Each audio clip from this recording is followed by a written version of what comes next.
खूप वर्षापूर्वीची गोष्ट आहे. पिंपळखेड नावाचं एक सुंदर गाव होतं. त्या गावात उत्तम नावाचा एक लाकूडतोड्या राहत होता. उत्तम अतिशय प्रामाणिक आणि मेहनती माणूस होता. तो नेहमी आपल्या कामात आनंदी राहायचा. त्याच्याकडे जास्त पैसे नव्हते, पण तो आपल्या आयुष्यात समाधानी होता. त्याच्या कुटुंबात त्याची पत्नी आणि 2 मुले होती.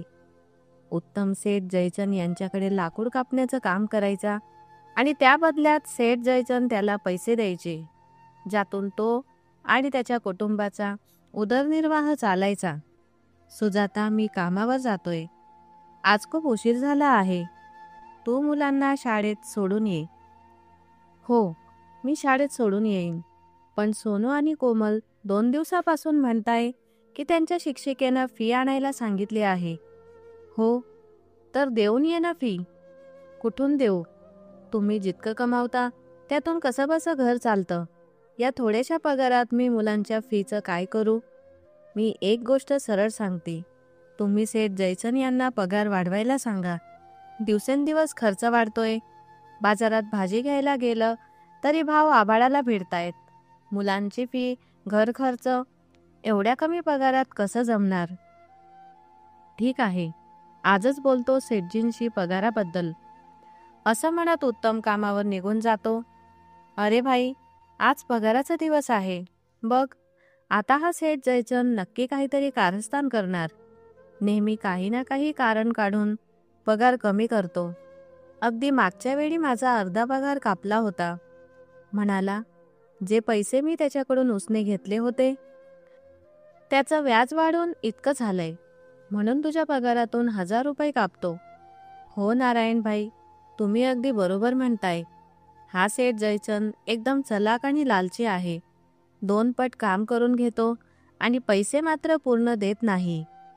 हो भाई, माझा तर दुसऱ्याच वेळी पगार कापला. मी फक्त 2 सुट्ट्या घेतल्या होत्या, तेही माझी मुलगी खूप आजारी होती म्हणून.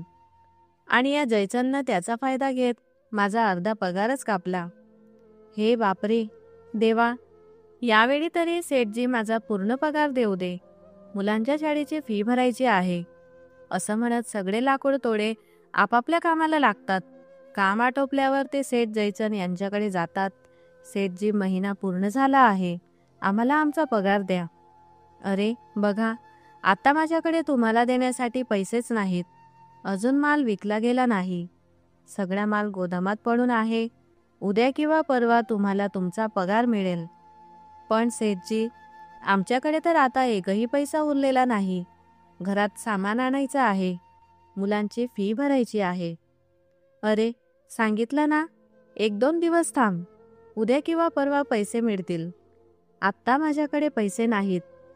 निराश मनाने सगळे लाकूडतोडे घरी परत येतात. अहो, काय झालं? यावेळी किती पगार मिळाला? सुजाता, अजिबात पगार मिळाला नाही. सेठजी म्हणाले, 1-2 दिवसात देतील. काय? पगारच नाही? तुम्हाला माहीत आहे ना, मुलांची फी भरायची आहे. आज त्यांच्या शिक्षिकेनं स्पष्ट सांगितलंय, उद्या फी नाही आणली तर मुलांना घरी बसवा. आता सांगा, मी काय करू? सुजाता, हा सेठजी कधीच वेळेवर पैसे देत नाही. आता आपण काही करू शकत नाही. 2 दिवस थांबावंच लागेल. पाहूया. असेच 2 दिवस जातात. 2 दिवसांनी सेठ सगळ्यांना पगार देतात. अरे नारायण, हे घे, या महिन्याचा तुझा पगार. सेठजी, हे तर फक्त 3000 रुपये आहेत. या महिन्यात मी 5000 रुपयाचं काम केलंय.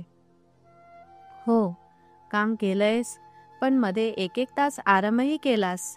ते पैसे त्या आरामाचे कापलेत. पण सेठजी, आपण तर म्हणाला होता 8 तासांच्या कामाचे महिन्याला 5000 मिळतील, आणि मी तर पूर्ण 8 तास कामच केलं. बघ नारायण, मला जास्त हिशोब शिकवू नकोस. हे 3000 घे, घ्यायचे असतील तर. नाहीतर दुसरीकडे काम शोध. बिचाऱ्याकडे ते पैसे घेण्याशिवाय पर्याय नव्हता. नारायण शांतपणे पैसे घेतो. उत्तम, हे घे तुझा पगार. सेठजी, हे काय? फक्त 3000. माझे तर पूर्ण 4000 होतात. मी ना सुट्टी केली ना आराम केला. सगळी कामं वेळेवर केली. हो, केलीस, पण सध्या बाजारात लाकडांचे दर खूप खाली गेलेत, म्हणून तुलाही कमी पगारच मिळणार. लाकडांचे भाव वाढेपर्यंत असंच राहील. पण सेठजी, बोलणी तर 5,000ची झाली होती. आता 3,000मध्ये मी घर कसं चालवू? मुलांची फीही भरायची आहे. यावेळी तरी पूर्ण पगार द्या. 4,000 मिळतील. काम करायचं असेल तर कर, नाही तर दुसरीकडे बघ. बिचाऱ्याकडे ते पैसे घेण्याशिवाय मार्ग नसतो. अरे भाऊ, हा सेठ जयचंद एक नंबरचा बेईमान आहे. सगळे पैसे स्वतःच्या खिशात टाकतो आणि बहाणा करतो की लाकडांचे दर कमी झाले. बघ, माझं म्हणणं, आपण गरीब आहोत म्हणून आज सहन करतोय, पण या माणसाला कधीतरी त्याच्या कर्माची फळं नक्कीच मिळतील. नाही नारायण, असं बोलायचं नसतं. ते आपले अन्नदाते आहेत. शेवटी त्यांच्यामुळेच तर आपलं घर चालतं. अरे, कसले अन्नदाते? कामाचे पूर्ण पैसेच देत नाही. पूर्ण महिना मेहनत करून मिळतं काय? फक्त हे 3,000? यात घर खर्च कसा चालवायचा? अशाने आपण कधीच प्रगती करू शकणार नाही. आणि आपण करू तरी काय नारायण? आपल्याला लाकूड कापण्याव्यतिरिक्त दुसरं कोणतं काम येतं का? आणि दुसरं काम सुरू करायचं म्हटलं तरी आपल्याकडे भांडवल कुठे आहे? आता काहीही म्हटलं तरी आपला आधार तर हा सेठ जयचंदच आहे. काही वेळ बोलून दोघेही आपापल्या घराकडे निघून जातात. अहो आलात? किती पगार मिळाला? सुजाता, यावेळी सेठजींनी फक्त 4,000 रुपये दिलेत. फक्त 4,000?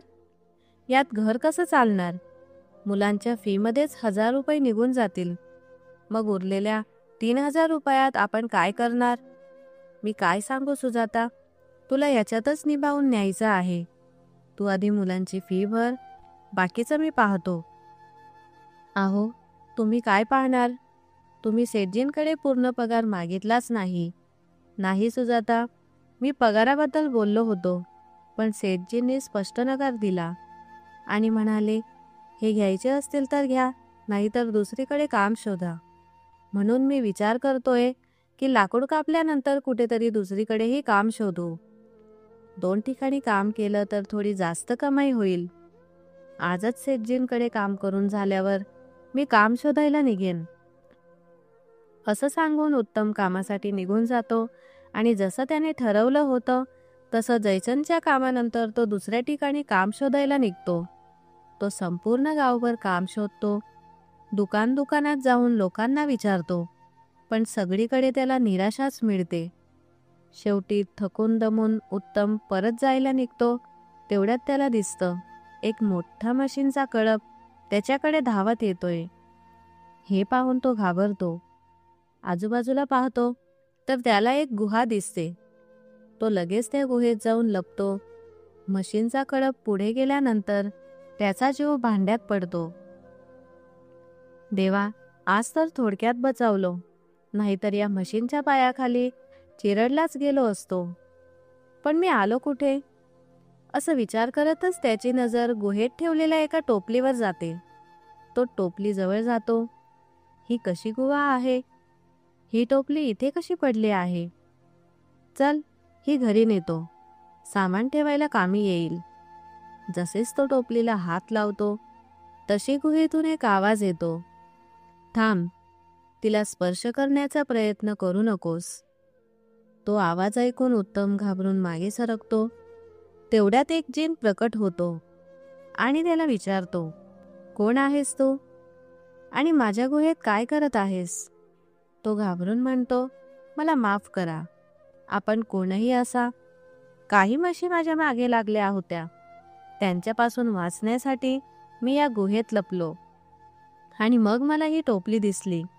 वाटलं इथे कोणी नाही, म्हणून ती कुणाची नसेल म्हणून स्पर्श केला. माफ करा. उत्तम, तुला घाबरण्याची गरज नाही. मला तुझ्याबद्दल सगळं माहिती आहे. माझी नजर ज्या कोणावर एकदा पडते त्याचा संपूर्ण इतिहास मला माझ्या उघड्या डोळ्यांनी दिसतो. पण आपण कोण आहात आणि एवढे विचित्र का दिसत आहात? आपला परिचय द्या. आपण कोण? मी एक जीन आहे. आणि अनेक वर्षांपासून या गुहेची रक्षा करत आहे. ही गुहा माझ्या पूर्वजांची आहे.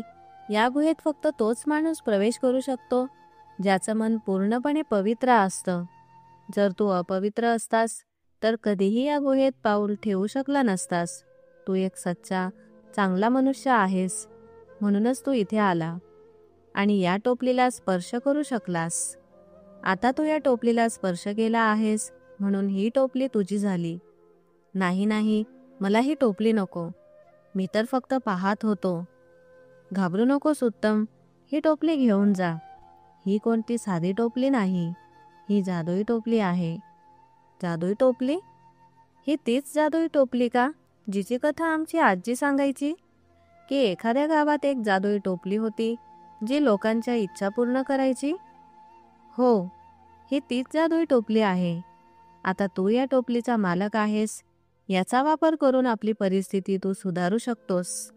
पण लक्षात ठेव, तू एकदा जी वस्तू या टोपलीत टाकशील पुढे नेहमी तीच वस्तू यात टाकावी लागेल. त्याशिवाय दुसरी कोणतीही वस्तू टाकण्याचा प्रयत्न केला तर त्याचे वाईट परिणाम तुलाच भोगावे लागतील. माझं म्हणणं लक्षात ठेव. विचारपूर्वक आणि लालच न करता फक्त गरजेचीच वस्तू यात टाक. उत्तम टोपली घेऊन घरी येतो. सुजाता, बघ मी काय घेऊन आलोय. काय आणलं? ही फक्त एक टोपली दिसते आहे.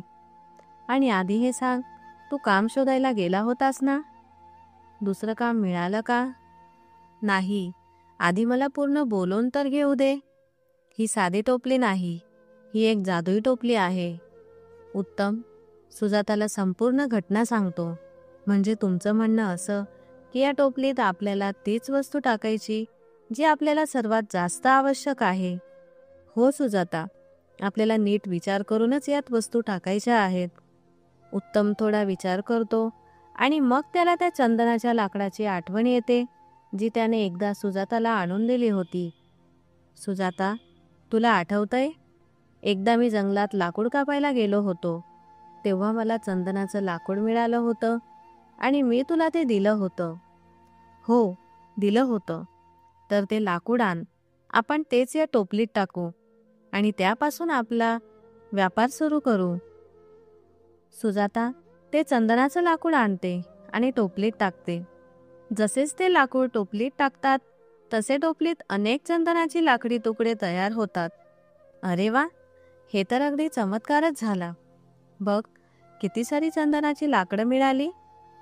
आता जर तू ती विकलीस तर खूप चांगले पैसे मिळतील. हो सुजाता, उद्या सकाळी मी बाजारात जाऊन ही लाकडं विकून येईल आणि जे पैसे मिळतील त्यातून आपण सोनू आणि कोमलच्या शाळेची फी भरू आणि उरलेले पैसे जपून ठेवू. दुसऱ्या दिवशी उत्तम सेठ जयचंद यांच्या कामावर न जाता चंदनाची लाकडं विकण्यासाठी बाजारात निघतो. तेथे तो चंदनाची लाकडं खूप कमी किमतीत विकतो, म्हणून सामान्य लोकांसोबत मोठे व्यापारीही त्याच्याकडून लाकडं खरेदी करतात. लाकडं विकून त्याला भरपूर पैसे मिळतात आणि तो आनंदाने घरी येतो. सुजाता, बघ, या लाकडांना विकून मला किती पैसे मिळाले. घे, यातील काही पैसे तू उद्या मुलांची फी भरण्यासाठी ठेव. ठीक आहे, पण तुम्ही आता कुठे जाता? कामावर? अगं नाही, आता माझ्याकडे ही जादुई टोपली आहे तर मला त्या सेठ जयचंदकडे जायची गरज नाही. मी सेठजींच्या कामावर जात नाही, तर तिथे काम करणाऱ्या बाकीच्या लाकूड तोड्यांना ही आनंदाची बातमी सांगायला जातोय. कारण फक्त मीच नाही, ते बिचारेही सेठमुळे खूप त्रस्त आहेत. ते सारे प्रामाणिक आणि कष्टाळू आहेत, पण जयचंदनं कधीही त्यांच्या मेहनतीचा योग्य मोबदला दिला नाही. म्हणून मी विचार केला की मी माझ्या या कामात त्यांना का सामील करून घेऊ नये. हो, बरोबर आहे. तुम्ही सगळे मिळून काम केलं तर आपण सगळे खूप लवकर प्रगती करू. उत्तम त्या सर्व लोकांना घेऊन येतो आणि एक नवीन व्यापार सुरू करतो. अशा प्रकारे तो आपल्यासोबत आपल्या मित्रांचाही चांगला विचार करतो. तर मित्रांनो, या कथेतून आपल्याला एक नवीन शिकवण मिळाली आहे. जर कधी आपण लालचीपणा केला नाही तर देव आपल्याला भरभरून देतो. मित्रांनो, तुम्हाला आमची आजची कथा कशी वाटली? कृपया कमेंट बॉक्समध्ये कळवा. आणि कथा आवडली असेल तर सबस्क्राईब करायला विसरू नका. आपण पुन्हा भेटूया नवीन कथेसह. धन्यवाद.